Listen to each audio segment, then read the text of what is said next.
రాష్ట్ర వ్యాప్తంగా ఉచిత కుట్టు మిషన్ల పంపిణీ మరియు శిక్షణకు సంబంధించి ఆప్షన్ అయితే ఆన్లైన్లో ఓపెన్ అవ్వటం జరిగింది. ఇది కేవలం ఎవరైతే గ్రామ లేదా వార్డు సచివాలయంలో ఉన్నటువంటి వెల్ఫేర్ అండ్ ఎడ్యుకేషనల్ అసిస్టెంట్ లేదా ward welfare and development secretary ఎవరైతే ఉంటారో వారికి మాత్రమే లాగిన్ యాక్సెస్ ఇవ్వడం జరిగింది తప్ప సిటిజన్ సొంతంగా ఎవరు లాగిన్లో వాళ్ళు అప్లై చేసుకోవడానికి అయితే లేదు. ఓకేనా, ఇదైతే ముందుగానే గుర్తించండి. ఎందుకంటే కామెంట్ సెక్షన్లో లింక్ సెండ్ చేయండి అని చెప్పి మరలా అడుగుతున్నారండి చాలామంది. సో దయచేసి గుర్తించండి. నెక్స్ట్ చూసుకున్నట్టయితే ఆన్లైన్ చేయడానికి ఏం కావాలి? ప్రైమరీగా ఆధార్ కార్డు ఉండాలండి. నెక్స్ట్ రేషన్ కార్డు అయితే ఉండాలి. రేషన్ కార్డు అంటే ఎవరైతే అప్లై చేస్తున్నారో వారు రేషన్ కార్డులో వారి యొక్క పేరు అయితే ఉండాలి. రేషన్ కార్డు లేకపోతే రైస్ కార్డు ఏదైనా పర్వాలేదు. ఓకేనా. నెక్స్ట్ చూసుకున్నట్టయితే క్యాస్ట్ సర్టిఫికేట్. ఓకేనా, ఇది మనకి ప్రస్తుతానికి సంబంధించి ఏదైతే బీసీ, ఓసీ, ఈడబ్ల్యూఎస్ ఏవైతే ఉపకులాలు ఉన్నాయో వారికి మాత్రమే ఇస్తున్నారు కాబట్టి ఆ యొక్క క్యాస్ట్ని నిర్ధారిస్తూ డెఫినెట్గా క్యాస్ట్ సర్టిఫికేట్ అనేది ఉండాలి. ఓకేనా, మనకి గైడ్ లైన్స్లో రీసెంట్గా ఉండాలి, లాస్ట్ 1 year ఉండాలి అయితే ఇవ్వలేదండి. ఓకే, జస్ట్ ఉంటే చాలు మీ దగ్గర. నెక్స్ట్ మనకి ఇన్కమ్ సర్టిఫికేట్ అనేది ఉండాలి. అదేవిధంగా మీకు సంబంధించి ఏదైతే ఉంటుందో పాస్పోర్ట్ సైజ్ ఫోటో అనేది ఇక్కడ మనకి ఆన్లైన్లో అడగట్లేదండి. కానీ వన్స్ ఆన్లైన్ చేసిన తర్వాత మీరు ఎక్కడికైతే వెళ్ళాలి అది కూడా మీకు క్లారిటీగా చెప్తాను. అప్పుడు ఈ యొక్క పాస్పోర్ట్ సైజ్ ఫోటో కూడా తీసుకువెళ్లాల్సి అయితే ఉండవచ్చు కాబట్టి జాగ్రత్త అయితే పడండి. నెక్స్ట్ ఇన్కమ్ సర్టిఫికేట్ కూడా రెడీ చేసుకోండి. ఎందుకంటే మనకి ఏదైతే లిమిట్ దాటి ఇన్కమ్ ఉన్నట్టయితే వారికి ఇదైతే మనకి అప్లికేబుల్ అవ్వదు కదండి. కాబట్టి ఇన్కమ్ సర్టిఫికేట్ కూడా రెడీ చేసుకోండి. Okay, first Aadhaar card, ration card లేదా rice card, caste certificate, income certificate, అదేవిధంగా పాస్పోర్ట్ సైజ్ ఫోటో ఇవి ఉంటే మనకి ఆన్లైన్ అయితే చేసుకోవచ్చు. ఎవరు అర్హులరా అంటే రాష్ట్రంలో ఉన్న ఎవరైతే బీసీ, ఓసీ, ఈడబ్ల్యూఎస్ కమ్యూనిటీకి చెందిన వారు ఉంటారో అందులో మరీ ముఖ్యంగా బీసీకి సంబంధించి మైనారిటీ మినహా అంటే బీసీసీ మినహా బీసీఏ, బీసీబీ, బీసీడీ ఉపకులాలు అందరూ కూడా ఎలిజిబుల్ అండి. లేడీస్ అది కూడా ముఖ్యంగా మహిళలకు మాత్రం ఈ పథకం అనేది వర్తించడం జరుగుతుందండి. నెక్స్ట్ మనం చూసుకున్నట్టయితే ఓసీలో కాపు, తెలగ, బలిజ, ఒంటరి ఉపకులాలు, అదేవిధంగా ఈడబ్ల్యూఎస్లో మనం చూసుకున్నట్టయితే కమ్మ, రెడ్డి, క్షత్రియ, ఈబీసీ, ఆర్యవైశ్య, బ్రాహ్మణ వర్గ మహిళలు ఎవరైతే ఉన్నారో వారు మాత్రమే దరఖాస్తు అయితే చేసుకోవాలి. ఓకేనా. సో నెక్స్ట్ చూసుకున్నట్టయితే వయసు వచ్చి మనకి 18 సంవత్సరాలు పూర్తయి ఉండాలి. అప్లికేషన్ చేసే రోజు నాటికి 18 సంవత్సరాలు పూర్తయి ఉండాలి. అదేవిధంగా 50 సంవత్సరాల లోపు వారి వయసు అయితే ఉండాలండి. ఓకే, వన్స్ మీరు 50 సంవత్సరాల లోపు అప్లై చేస్తున్నప్పటికి 50 సంవత్సరాల లోపు ఉండి ఏదైతే వెరిఫికేషన్ చేసే టైంకి 50 సంవత్సరాలు పూర్తయినా పర్వాలేదు. మీకు ఎప్పుడు కట్ ఆఫ్ డేట్గా చూసుకుంటాడు? అప్లై చేసిన రోజు నాటికి 18 పూర్తవ్వాలి, 50 లోపు అయితే ఉండాలి. ఓకేనా. నెక్స్ట్ చూసుకున్నట్టయితే ఈ యొక్క ఏదైతే ఉచిత టైలరింగ్ మిషన్ల పంపిణీ శిక్షణకు సంబంధించి మీ లోకల్లో అప్లై చేస్తున్నారా లేదని తెలుసుకోవడానికి డెఫినెట్గా మీరు మీ యొక్క గ్రామ లేదా వార్డు సచివాలయాన్ని సందర్శించాల్సి అయితే ఉంటుందండి. రాష్ట్రంలో ఏదైతే మనకి 1,00,000కు పైగా ఉచిత కుట్టు మిషన్ల పంపిణీ చేయడం గాను ప్రభుత్వం స్వయం ఉపాధి పథకం కింద ఉచిత టైలరింగ్ మిషన్లు అదేవిధంగా శిక్షణ అయితే రాష్ట్రంలో ఉన్న మహిళలందరికీ ఇవ్వనుంది. ఫస్ట్ ఫేజ్ కింద మనకి 60 నియోజకవర్గాలు, సెకండ్ ఫేజ్ కింద 60 నియోజకవర్గాలు, నెక్స్ట్ థర్డ్ ఫేజ్ కింద రిమైనింగ్ మనకి ఏదైతే 175 మిగిలిన నియోజకవర్గాలు ఉన్నాయో వారికైతే శిక్షణ అయితే ఇస్తుంది కదండి.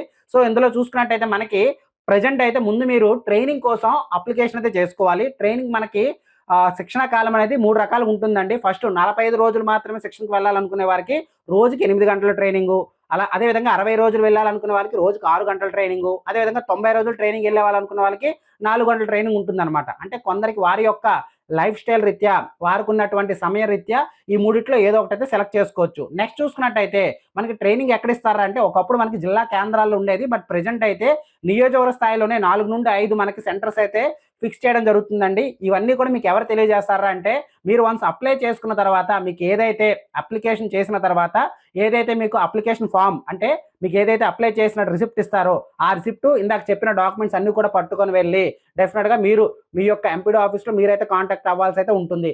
లేని పక్షాన ఎంపీడో ఆఫీస్ త్రూగానే ఎంపీడో ఆఫీస్ కానీ మున్సిపల్ కమిషనర్ ఆఫీస్ త్రూగానే మిమ్మల్ని కాంటాక్ట్ అవ్వడం అయితే జరుగుతుందండి. అది కూడా నేరుగా కాంటాక్ట్ అవ్వకుండా ఎంపీడో ఆఫీస్ నుంచి మీ యొక్క సచివాలయానికి సచివాలయం ఉన్నటువంటి వెల్ఫేర్ అధికారి నుంచి మిమ్మల్ని అయితే కాంటాక్ట్ అవ్వడం అయితే జరుగుతుంది. మీరు కూడా డైరెక్ట్గా ఎంపీడో ఆఫీస్ కానీ మున్సిపల్ కమిషనర్ ఆఫీస్కి వెళ్లకుండా ఫస్ట్ ఏం చేయాలి? మీ యొక్క సచివాలయం ఉన్నటువంటి వెల్ఫేర్ అధికారిని కాంటాక్ట్ అయినట్టయితే ఏ సమస్య ఉన్నా సరే వారు ఎంపీడో స్థాయి కానీ మున్సిపల్ కమిషనర్ స్థాయి కానీ కనుక్కోవడం అయితే జరుగుతుందండి. వారి వద్ద కూడా ఎటువంటి ఆ యొక్క సమస్యకు సంబంధించి సొల్యూషన్ లేకపోతే అప్పుడు ఏదైతే జిల్లా కార్పొరేషన్ ఆఫీస్ ఉంటుందో సంబంధిత క్యాస్ట్కి సంబంధించి వారిని అయితే కాంటాక్ట్ అవ్వడం అయితే జరుగుతుందండి. ఓకేనా. నెక్స్ట్ మనకి అటెండెన్స్ సంబంధించి మినిమం 75% అయితే ఉండాలండి. ఓకేనా, 70% ఉండాలి.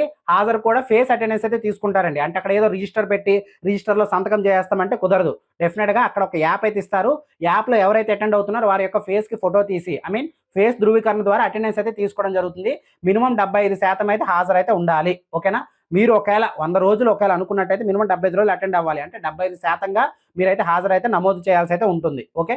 నెక్స్ట్ చూసుకున్నట్టయితే మనకి దరఖాస్తుకి ఏం కావాలో ఆల్రెడీ మీకు చెప్పాను. నెక్స్ట్ ఇది మనకి లాస్ట్ డేట్ ఎప్పుడురా అంటే ప్రస్తుతానికి అంటే వీడియో చేసినప్పటికి మనకి లాస్ట్ డేట్ వచ్చి మార్చి 22, 2025 అండి. ఓకేనా. దీనికి సంబంధించి ప్రతి జిల్లాలో ఏదైతే జిల్లా వెనుకబడిన ఏదైతే తరగతుల సేవా సహకార సంఘం ఉంటుందో నోటిఫికేషన్ అయితే పత్రికా ప్రకటన అయితే విడుదల చేయడం అయితే జరుగుతుందండి. కాబట్టి ఒకటి మీ యొక్క సచివాలయం త్రూగా కానీ, లేదా మీ యొక్క ఎంపీడీ ఆఫీస్ త్రూగా కానీ, లేదా మీ యొక్క డిస్ట్రిక్ట్ సంబంధించినటువంటి కార్పొరేషన్ ఆఫీస్ త్రూగా కానీ, లేదా లోకల్‌లో ఏదైతే సర్క్యులేటెడ్ న్యూస్ పేపర్ ఉంటుందో దాని ద్వారా కూడా మీరు లేటెస్ట్ అప్డేట్స్ అయితే తెలుసుకోవచ్చు. మీ జిల్లాలో ఓపెన్ అయిందో లేదో కానీ. ప్రెజెంట్ అయితే రాష్ట్ర వ్యాప్తంగా అన్ని జిల్లాలో అయితే ఓపెన్ అయిందని చెప్పి సమాచారం ఉంది కాబట్టి ఈ వీడియో అయితే చేయడం అయితే జరుగుతుందండి. మీకు ఇక్కడ లైవ్‌లో శ్రీకాకుళం జిల్లాలో ఓపెన్ అయినటువంటి నోటిఫికేషన్ అయితే మీకు ఇక్కడైతే చూపిస్తున్నానండి. ఓకేనా. నెక్స్ట్ చూసుకున్నట్టయితే దీన్ని ఎలా ఆన్లైన్ చేస్తారు సచివాలయ ఉద్యోగులు అనేది కూడా మీకు లైవ్‌లో అయితే నేను ఇక్కడ ఎక్స్‌ప్లెయిన్ చేస్తాను. అప్లికేషన్ ఆన్లైన్ చేసే ప్రాసెస్ మీకు ఎక్స్‌ప్లెయిన్ చేస్తున్నానండి. నేను ఇక్కడ ఒక సచివాలయంలో ఉన్నటువంటి వెల్ఫేర్ అండ్ ఎడ్యుకేషన్ అసిస్టెంట్ వారిని కనుక్కొని వారి యొక్క లాగిన్ అయితే వారి పర్మిషన్‌తో తీసుకొని ఆన్లైన్ చేసే ప్రాసెస్ మీకైతే చూపిస్తున్నానండి.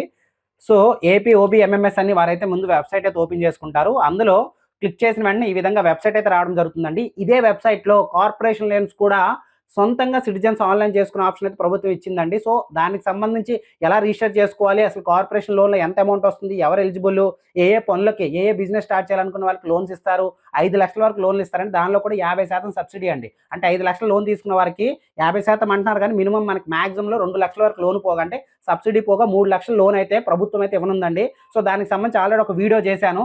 డిస్క్రిప్షన్‌లో లింక్ ఇస్తున్నాను. ఇక్కడ పిన్ చేస్తున్నాను. ఒక్కసారి అయితే ఆ వీడియోని అయితే చూడండి. సో ఇప్పుడు నేను టైలరింగ్ సంబంధించి ఉద్యోగులు ఎలా ఆన్లైన్ చేస్తారు ఒకసారి చూపిస్తున్నాను చూడండి. ఫస్ట్ లాగిన్ పై క్లిక్ చేస్తారు. చేసిన తర్వాత వారి యొక్క యూజర్ నేమ్ పాస్వర్డ్ అయితే ఎంటర్ చేస్తారండి. ఆ యూజర్ నేమ్ పాస్వర్డ్ అనేది సంబంధిత ఎంపీడీ అధికారులు అయితే వారి యొక్క లాగిన్‌లో అప్రూవల్ చేస్తేనే ఇక్కడ లాగిన్ యాక్సెస్ అయితే అవుతుందండి. నెక్స్ట్ పక్కన ఏదైతే క్యాప్చా కోడ్ ఉంటుందో క్యాప్చా కోడ్ ఎంటర్ చేసి సైన్ ఇన్ పై క్లిక్ చేస్తారు. తర్వాత ఇక్కడ registration form for basic tailoring training program for BC EWS Kapu అని చెప్పేసి వస్తుందండి. ఓకేనా. ఇక్కడ పర్సనల్ డీటెయిల్స్ ఇవ్వాలి, అడ్రస్ డీటెయిల్స్ ఇవ్వాలి. పర్సనల్ డీటెయిల్స్‌లో ఎవరైతే మహిళలకు అప్లై చేస్తున్నారో టైలరింగ్ సంబంధించి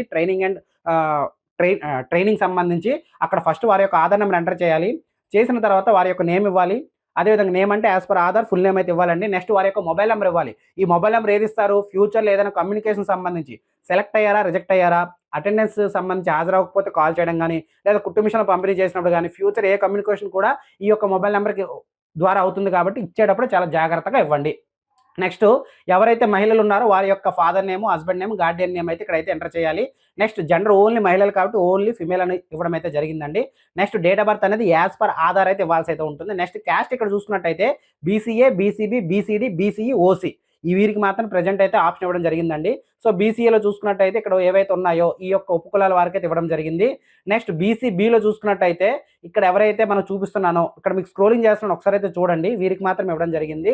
నెక్స్ట్ చూసుకున్నట్టయితే మనకి బీసీడీలో ప్రెజెంట్ ఇక్కడ ఏవైతే ఉన్నాయో వీరికి మాత్రం ప్రెజెంట్ అయితే ఇవ్వడం అయితే జరిగిందండి. ఓకేనా. సో ఎవరైనా సరే మీ యొక్క సచివాలయంలో ఉద్యోగులు మీ యొక్క క్యాస్ట్ లేదనడానికి లేదు. ఇక్కడ ఏవైతే ఉన్నాయో అవన్నీ కూడా వారికైతే డిస్ప్లే అవ్వడం అయితే జరుగుతుంది. నెక్స్ట్ బీసీఈలో చూసుకున్నట్టయితే ప్రెజెంట్ ఇక్కడ ఎవరైతే ఉన్నారో వీరికైతే ఓపెన్ అవ్వడం అయితే జరిగిందండి. ఓకేనా. నెక్స్ట్ ఓసీలో చూసుకున్నట్టయితే మనకి ఇక్కడ ఉపకులాలు కొన్ని ఇవ్వడం అయితే జరిగిందండి. సో ఇక్కడ ఏవైతే ఉపకులాలు ఉన్నాయో వీరికైతే మనకి ఓసీలో ఇవ్వడం అయితే జరిగిందండి. ఓకేనా. సో మీకు ఏదైనా పర్టికులర్‌గా పలానా క్యాస్ట్ ఉందా లేదో చెప్పండి అంటే మాత్రం కామెంట్ సెక్షన్‌లో తెలియజేయండి. మీకైతే ఆ క్యాస్ట్ ఉందా లేదా అనేది చూసి మేమైతే కన్ఫర్మ్ చేయడం అయితే జరుగుతుంది. ఓకేనా. నెక్స్ట్ రేషన్ కార్డ్ నెంబర్ అడుగుతుంది. అక్కడ రైస్ కార్డ్ నెంబర్ అయితే ఎంటర్ చేసినా సరిపోతుందండి. ఓకే. ఎవరైతే అప్లై చేస్తున్నారో ఆ పర్సన్ డెఫినిట్‌గా రేషన్ కార్డ్‌లో గాని, రైస్ కార్డ్‌లో గాని ఉండాల్సిందే. లేకుండా ఏదో వారి యొక్క ఫ్యామిలీ మెంబర్స్ ఇంకెవరిదో ration card, rice card number enter చేయడానికి లేదు. ఓకే. నెక్స్ట్ అడ్రస్ డీటెయిల్స్ సంబంధించి ప్రెజెంట్ ఎక్కడ ఉంటున్నారు అనే అడ్రస్ డీటెయిల్స్ అయితే ఇవ్వాల్సి అయితే ఉంటుంది. మండల్ సెలెక్ట్ చేసుకోవాలి. ఇది మనకి జిల్లాని యూనిట్‌గా తీసుకోవడం జరుగుతుంది కాబట్టి మీరు మీ యొక్క డిస్ట్రిక్ట్‌లో ఎక్కడైనా సరే సచివాలయంలో మీరైతే దరఖాస్తు అయితే చేసుకోవచ్చండి.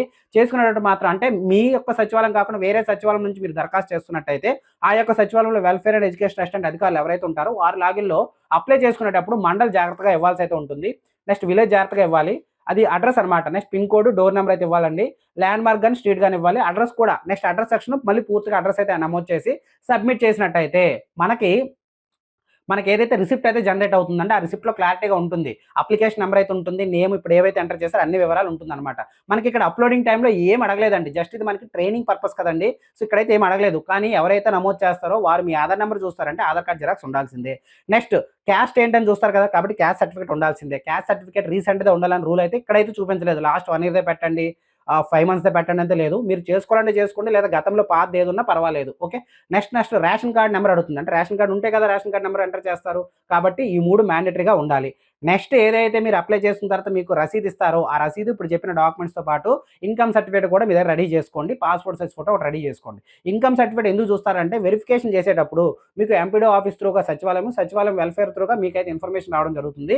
వారి త్రూగా వచ్చినప్పుడు ఇన్‌కమ్ సర్టిఫికేట్ ఉంటేనే వారు వెరిఫికేషన్ చేస్తారు. మండల స్థాయిలోనే చేసినప్పుడు మీకు ఈ విధమైన అది ఎలిజిబులా కాదని చెప్పి చూస్తారనమాట. ఎప్పుడు మాక్సిమం మీకు ట్రైనింగ్‌కి ఇబ్బంది రాకపోవచ్చు గానీ, కుట్టు మిషన్‌లు పంపిణీ చేసేటప్పుడు మాత్రం ఈ క్రైటీరియాస్ చూసే అవకాశం అయితే ఉంది. ఓకేనా? సో, ఇదేనండి ప్రాసెస్. ఆన్‌లైన్ అయితే ఈ విధంగా చేస్తారండి. సో, ఈ యొక్క ప్రాసెస్‌లో మీకెక్కడ డౌట్ లేదనే నేను అనుకుంటున్నాను. ఏ డౌట్ ఉన్నా కూడా కామెంట్ సెక్షన్‌లో అయితే తెలియజేయడం మర్చిపోకండి. అదే విధంగా అప్లై చేసేటప్పుడు చాలా జాగ్రత్తగా అప్లై చేయండి. క్యాస్ట్ సెలెక్ట్ చేసుకున్నప్పుడు చాలా జాగ్రత్తగా చెప్పండి. సర్టిఫికేట్‌లో ఎలా ఉందో అలానే నమోదు చేయమనేది చెప్పండి. ఓకేనా?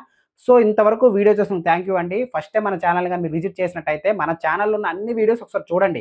తెలుగు ప్రజలకు రెగ్యులర్ లైఫ్‌లో ఉపయోగపడే ఇంపార్టెంట్ వీడియోస్ మాత్రమే మన యొక్క ఛానెల్‌లో చేస్తూ ఉంటాము. ఓకేనా? సో, ఛానెల్‌ని మాత్రం సబ్స్క్రైబ్ చేసుకోవడం మర్చిపోకండి. అదే విధంగా టైలరింగ్ మిషన్ సంబంధించి ఇంట్రెస్ట్ ఉన్నవాళ్ళు, స్వయం ఉపాధికి సంబంధించి ఇంట్రెస్ట్ ఉన్న వాళ్ళకి మాత్రం ఈ వీడియోని మాత్రం షేర్ చేయండి. ఓకే. నెక్స్ట్ ఏంటంటే కార్పొరేషన్ లోన్‌కి సంబంధించి కూడా డెడికేటెడ్ వీడియో చేశానండి. అదే విధంగా ఆన్‌లైన్ ప్రాసెస్ కూడా అప్డేట్ చేయడం జరుగుతుంది. కాబట్టి మన యొక్క ఛానెల్ సబ్స్క్రైబ్ చేసుకున్నట్టయితే ఇటువంటి స్కీమ్స్ గాని, ఇటువంటి పథకాలకు సంబంధించి రెగ్యులర్‌గా వీడియోస్ మీ ముందైతే ఉంచడం జరుగుతుందండి. ఓకేనా? సో, వీడియో ఎంతవరకు చూసినందుకు థాంక్ యూ అండి. జై హింద్.